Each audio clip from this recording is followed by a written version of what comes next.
Hey guys, welcome back to El Pilar.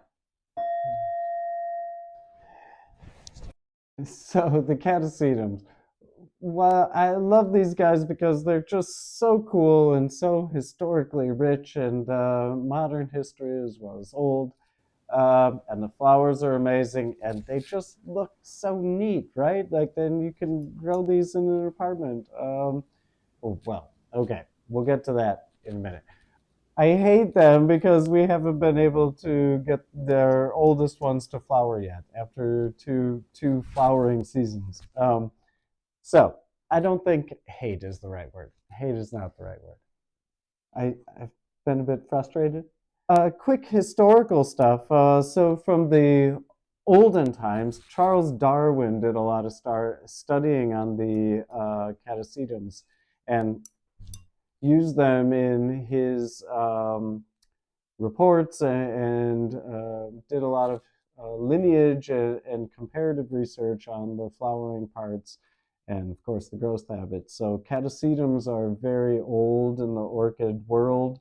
Through modern day, you have the modern hybridizer, who is the namesake of the genus Fred Clarkiara, FDK, and who hybridized these plants and I think at least one of these other ones. Historical figures in the orchid world, certainly, and I think inspirations for some of us new up and comers.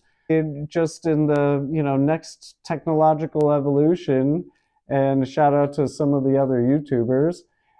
There's Stephen Van Kampen-Lewis, who I have to say, his YouTube videos when we, and still are, a valuable resource when we first got into the catasetums and we're trying to grow them. Because he has a lot of videos on care and he's interviewed Fred Clarke a couple times and yeah, other people as well. So check out his YouTube channel as well, Stephen Van Kampen-Lewis, for a bit more in-depth, real information on growing catasetums. However, we're just getting into this, so we want to share with some of you other new growers who may want to experiment with different orchids. Yeah, these ones are really cool and really fun to try to add to your collection. And they're cool for a lot of other reasons than just their flowers. Go into kind of why they look like this and, what these plants are about. Yeah, they are deciduous orchids. If you follow the research or the advice and experience that is given online by some of these other growers, like you really have to just lay off of them for a while. So we did that. We were like, okay, I'm not used to doing that with plants. Even with my cacti, I'm not used to just like completely not watering them all winter. These plants you have to not touch. When we got them, these were our first two catasetums that we bought now a couple summers back. And so they've gone through a couple, well, this is their second period of dormancy that we've had them, second winter that we've had them.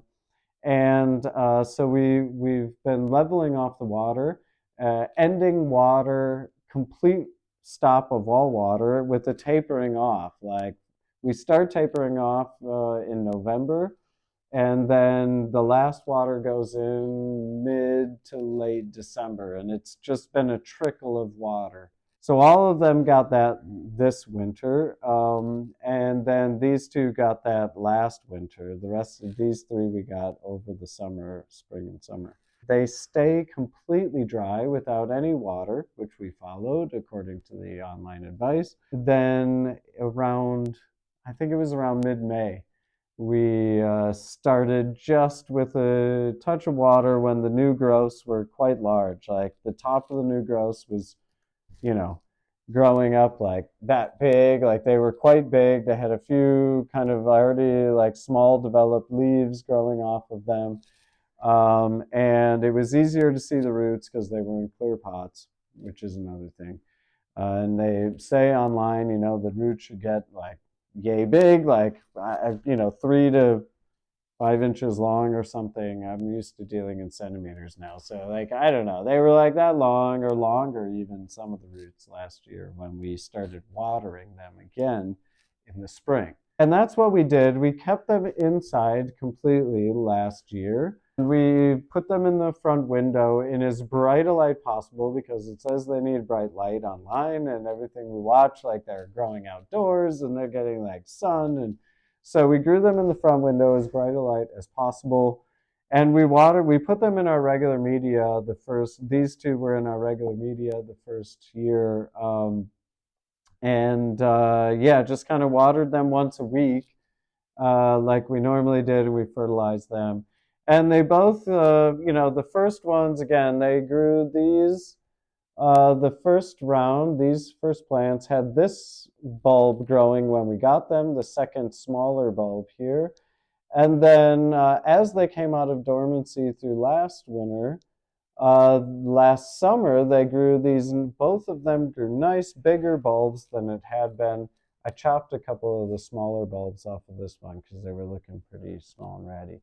But both of the biggest bulbs were put on last summer inside the apartment in the front window with watering once a week and like sometimes twice in the summer. Came into winter hoping that they would get some blooms on them, but they didn't bloom last winter, and then this fall again they didn't put on any blooms. And in the meantime, we had bought a couple more because we were like, we really like these orchids. Like they look super cool, and you don't have to water them for a couple months. And these ones came right out of dormancy and grown really nice in the spring. And so we were all into the whole thing here, trying to get catasetums to bloom. The flowers are amazing, and there's so many cool hybrids to be had. I mean, they're just a whole new world of orchids that for somebody who like myself was a plant grower but never really into orchids that heavily, this was like, what, you can grow these at home? Like they're so weird. Anyway, um, so where was I? Oh yeah, I was talking about what we do. That's what we did last winter. And then after, kind of getting frustrated here with not getting any blooms and trying to figure out, like, not getting any blooms, right? Like these guys again, like I feel like these don't even need flowers. They're so weird. And they grow in our apartment, and they grew so great last year, like just in the windowsill. They were amazingly huge. So what we want to do this coming year, I think our new approach after doing research, our new approach is to take these guys outside. We're going to water the crap out of them when it comes time. Again, probably not until mid-May. Maybe depending this year on when we put them outside and what they look like. We're going to fertilize them a lot more because we've been cutting back on our fertilizers. I don't want to get into the whole fertilizer debate. I keep saying that on our video. But yeah, we've been cutting back on our fertilizers, and so these were not getting fertilized as much as I think maybe they need to be. So we're going to try that. We're going to bombard them this summer. I may keep one inside, one of the struggling ones. Like, I don't know. I'll get into the kind of the plants now. So that's what we were doing, what we plan on doing next summer. Take them from inside with our regular watering and, moderate to low fertilizer. And then we're going to move them outside with high watering, high fertilizer or higher, and we'll see how they do. We'll see if we get actual flowers, which I'm confident. Now, a little bit into the specific plants that we have. Really quickly, again, the two SVO black pearls, which have like black flowers. I should preface, this is my hypothesis on these two plants. So the two plants that actually have foliage still on them, these both should have been in dormancy by now, which these two are not, or they are, but they're holding on leaves, which I don't know. Neither of these two, which have not dropped their leaves, have started growing new growths, which all of the ones that have, dropped their leaves have started growing new growths. Show like, here's this one. We're going to talk about repotting. It's that one, right? So all of the, you can take my word. I don't want to grab the other one. They're all growing new growths. All of the ones that have completely lost their foliage. These two, however, have not. So here's my prevailing theory: is that often these plants, especially judging by what plants these are, and I know definitely where this one came from. And so I have a very strong suspicion that this one came from the southern hemisphere within the last year. And so it is not, it hasn't adjusted to the timetable. And we did experience that they stopped growing when they were moved to a new location. And so I think this one probably was transported in the early part of the year, and it just like stopped growing a bigger pseudobulb while it was transitioning. And yeah, ooh, shouldn't have done that. So I think this came from the southern hemisphere and has not adjusted to northern hemisphere day length and seasonal shifts. And the same with this one. That's my hypothesis. We'll see. We forced them into dormancy again around, we forced them all into dormancy around mid-December was when we cut off watering, mid to late December, completely cut off watering with the tapering off. Gonna try to follow the same schedule. We'll see what happens. But this is a species. So that's macroglossum. You can see that macroglossum. It did have these yellowing bulbs on it here. The new one is staying green, so as long as it stays, healthy-ish, I'm not going to worry about it too much. Hopefully, again, these start putting on some new growths sometime in the near future, and we have better prospects. The browning on this one I was concerned about, so I'll just kind of try to show a close-up. There's a bit of browning on this one.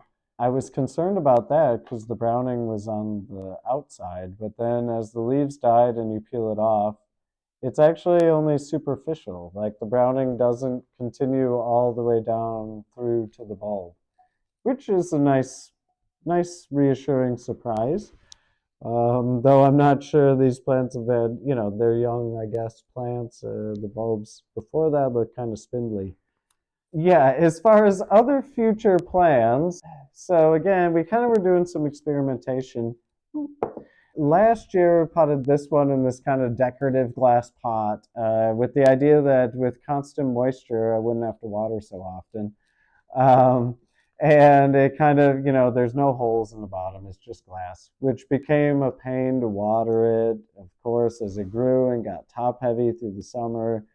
I had to like hold it, and it wasn't good. And so that I will not do this again for any of these.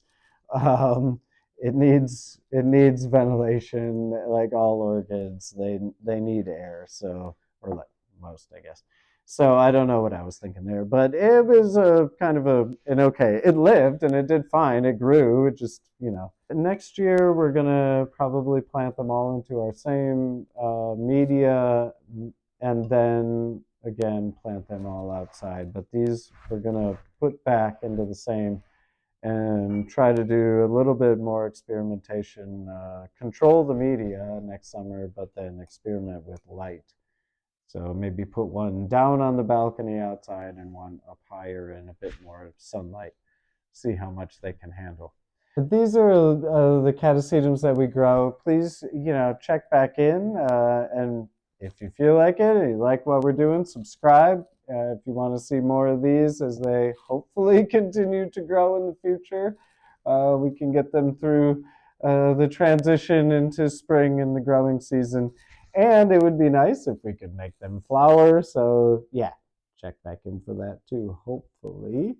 And also, please send us your pictures of orchids in bloom at lpilarorchids@gmail.com, and we will feature them in the upcoming episode, end of an upcoming episode in the future. So Thank you guys, and we'll see you back here at El Pilar soon. Have a good one.